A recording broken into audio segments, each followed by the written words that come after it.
Dakle, ovo je jedina pumpa od LA, od kud smo krenuli do Las Vegasa. Imate nekih 450 km. Jedina pred Vegasom.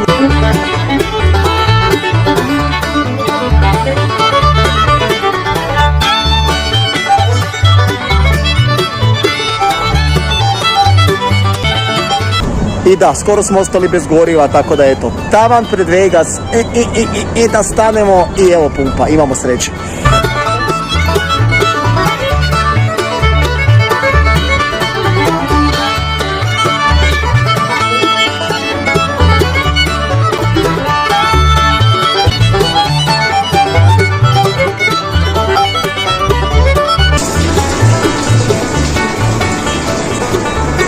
Dakle, koliko ja obožavam Amere i ovaj njihov kiš, dakle, ovo je u WC-u pisao, ali ne u fontanu u ovoj pumpi.